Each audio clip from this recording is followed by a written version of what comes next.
Yo guys, I'm back with another Inside the Mind, and in today's episode, we're going to be looking at defending, something that absolutely everyone struggles with.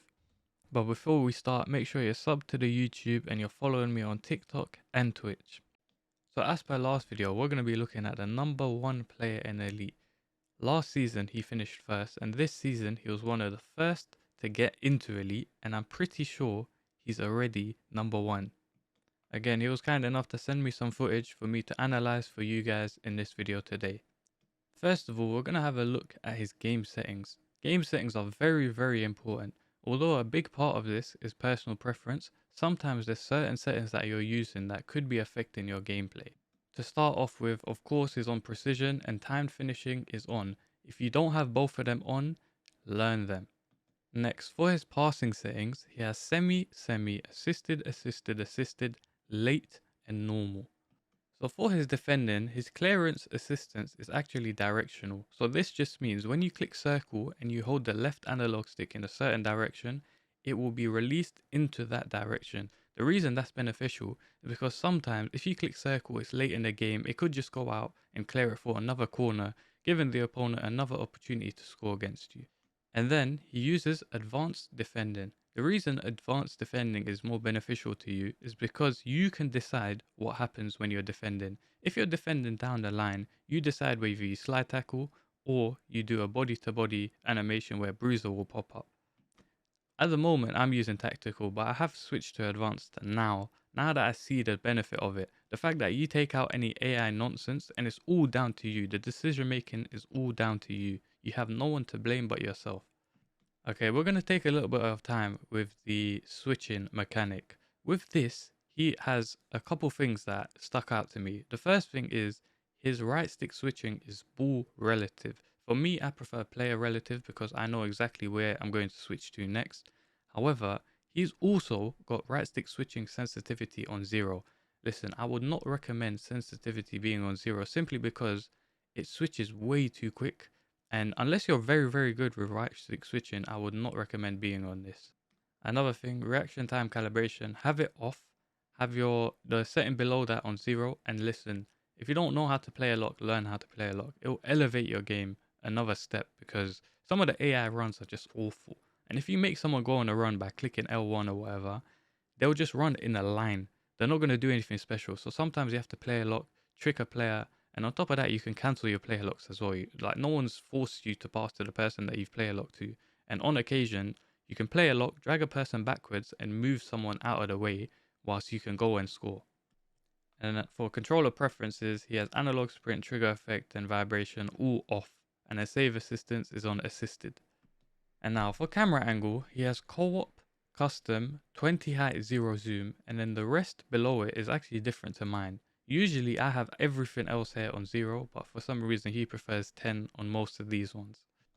And then for visual, it's going to go a little bit fast. You can pause it in your own time and just watch if you want to switch anything. If you're curious as to what this guy's using, these are the extra settings just in case he wanted them.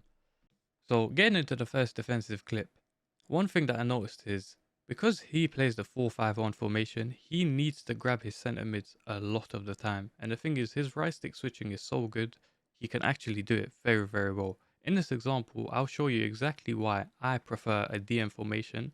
But if you're good enough, center mids, you can grab them, drag them back and defend it perfectly. So in this first defensive clip, the ball gets played out wide and he knows that the second the ball comes backwards, in this instance, he needs to switch to his Bruno Fernandes here. The reason that is because if you pay attention, there's this massive gap right here. The issue with this gap is usually DMs would be sitting here perfectly and they'll be able to cut out any pass. However, in this situation, there's a player making a run and he needs to cover this gap. That's the issue with a formation with no DMs. However, you can supplement it, you can cover it yourself if you're good enough at switching fast. And what this does is, in this situation is, it forces the player to pass the ball backwards. And a lot of the times, passing the ball backwards is better for you. Because in this instance, all you really need to do is offside trap. This entire defensive line comes to the edge of the box. And then there's such a small gap, no one can run in behind. 2 players, maybe 3 are offside. There's no passing options going forward. And the guy has to just recycle the ball. That's why it's very good being able to switch your players very quickly. So in this example, I'm going to show you how and why he presses very high up the field.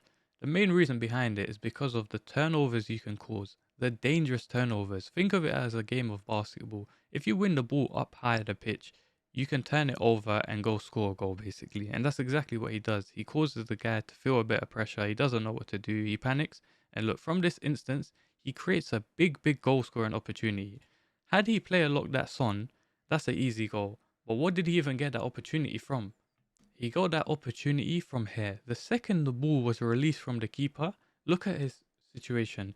He's R1 pressing with Son whilst he's trying to close down the one passing option that he can see wide open. And from there, it's relatively easy. Constantly keep switching player.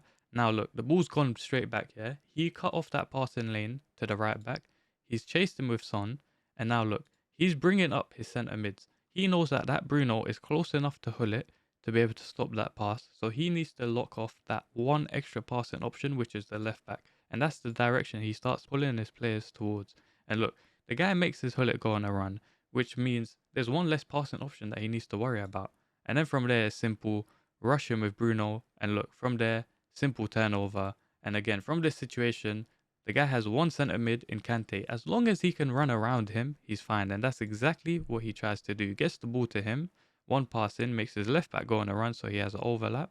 One pass in, and then again, it's the same situation. Another thing I wanted to showcase is I do this myself. The second the player kicks off, he offside traps. The reason you should offside trap is because of the way it pushes the defensive line up, which means there's less opportunities for the players to run in behind. It's absolutely critical in the way you should play off of a kickoff. Because I don't know about you, but I can see so many kickoffs when I'm not paying attention. And if you do that one trick, offside trap, if you don't know how to, on the D-pad it's up, and it's simple. Okay, so another thing I briefly wanted to touch up on is what does he do after he gets the ball back off a defensive play? So in this instance, the guy gets a lucky bounce, he takes a shot, and now what does he do from this instance? Immediately he's looking forward, right? Pay attention to that Putellas. He's made that Putellas go on a run immediately. The reason he does this is for the first time through balls. Look at this. Just like that, he's in behind. From a defensive play, he's gone, stayed composed in front of goal, and it's an easy goal. But again, a lot of that does not happen if first of all he doesn't plan ahead, but second, composure. You need to be composed in front of goal, but also you need to be composed defensively. Having watched as much footage as I have of him play, I know how he thinks already. Not fully, of course, but I know from this instance, he's going to start making someone go on a run, and that's exactly what he does. He makes that Putellas go on a run. And again, from here, if you don't plan, you have no idea what's going to happen. And it's a simple ping pass into Son up top, and then he times it perfectly, and again, stay composed in front of goal, and it's simple for you. It's so simple. So I'm actually going to show you a defensive clip of my own. I lose the ball very high up the pitch and I'm in big trouble now. Realistically speaking, my Thuram is so high up the pitch, he has no time to recover. So what I do is I grab my DM Modric and I make sure he's running back. And the reason I do that is because the guy had a silly amount of players up the pitch and I wouldn't be able to defend it properly. And in this instance, I know I need to cover that one pass in because that's all he could do. That's all there is for him to be able to do. I hold R1 and I make sure that my Modric is covering that pass back. And look at what happens. Pay attention, yeah? All the way at the beginning of the clip, look at where my Modric is and look at where my Thuram is. I move my Modric all the way from there to the end. I keep him in line with the striker, and because of that, I get the ball back. And I'm telling you, without that, I would have struggled. I would have struggled to defend. It would have been a very difficult situation. And it is what it is. We ended up scoring from this situation. But again, a lot of this was just me being composed defensively and offensively in front of goal and when I'm being chased backwards, basically. Okay, look, this is a little bit away from FIFA, but I'm going to show you a clip where a lot of people just lose their heads. I'm playing co-op with my good friend Sync FIFA Ultimate Team. And look, what did we do wrong here? We did nothing wrong here, in my opinion. We defended it very well, but for some reason, the keepers parried it out exactly to where the other attacker is. And in this situation, most people lose their heads. Listen, keeping yourself cool is the one thing you can control in this game. Absolutely everything else is in the hands of FIFA. So you need to understand from now, sometimes you need to let it go. It's all in your head. The game's going to make you angry, it's going to make you frustrated. The second you get frustrated at the game is when you will start losing. You know what I do when I lose a game of FIFA? I get off the game. It's as simple as that. You don't need to be a genius to know when you lose, you're more likely to lose the next game. Because you're not all of a sudden going to have superpowers. You're going to be pissed. In your head, you just lost because of nonsense like this, for example, and you're going to be upset. Which means you're going to falter. You're going to mess up simple shots that you would normally score. You're not going to green time them. Simple passes that you would usually see, you're not going to see them. So, in my opinion, if you lose a game, get off the game. Take a 10-15 minute break, calm down, go touch some grass, speak to someone, do something. Just don't continue playing the game. I'm telling you, the second you lose after that, you're more likely to lose your next game. Here's another example. We were playing co-op rivals on the first day of the new season, and we played against these two hackers. You can't tell that they're hacking in this clip, but look at this silly goal that we conceded. What on God's green earth just happened there? Honestly, I have no words for what just happened. We defended it very well. Should have got an interception here, nothing happens. Should have got an interception there, nothing happens. He shoots, bounces off the keeper, bounces straight back to Vinny, and they score. Listen, most people's heads would be over the planet. Bro, it would be on a different planet. Yeah, you wouldn't have a head to be upset about anymore. I'm telling you, when silliness like this happens, you need to just let it go. Realistically speaking, could I control anything that happened there? No. We defended 3 times perfectly. 1 hair perfect. 2 hair perfect. Brought out the keeper perfect. 3 out of 3 of these situations, we did absolutely everything right. But still, the ball ended up in the back of the net. There was nothing we could do. We were playing against hackers the entire time anyway. But what we did is, after this game, we took a little bit of a break. We got off the game, we just spoke for a little bit, caught up on life, stuff like that. And then we went into our next game, and what happened? We won. I'm telling you, a lot of this game is psychology. It's a mental game. If in your head, you see the guy's team is absolutely amazing, you think it's a pay-to-win team, the guy spent thousands of dollars on the game, whatever, you've already set yourself back. I've said it in my TikTok videos before. You're 1-0 down before the game's even started. If you watch the guy's team and mentally you're just, oh, I'm not going to beat this team. My team's this, my team's that. Don't worry about all of that. It doesn't matter how good the cards are, it's how good you are.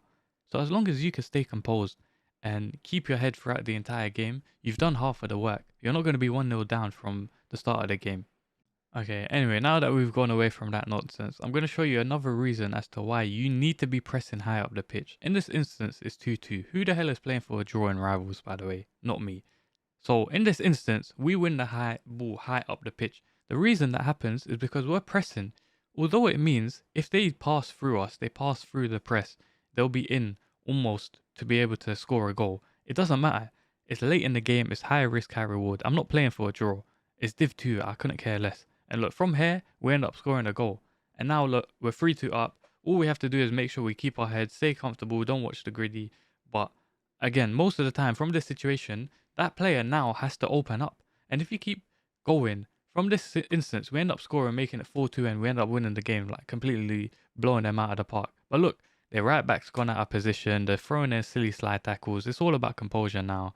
Stay composed in front of goal. 1 pass in, and it's 4-2. A game that was 2-2 in the 82nd minute is now 4-2. Why? We kept our heads. Both ends of the pitch. When we had to defend and when we had to attack. And then on top of that, when we pressed them high up the pitch. We won the ball. And look, obviously we're playing co-op, so it's a little bit different. But a big part of it is your right stick switching.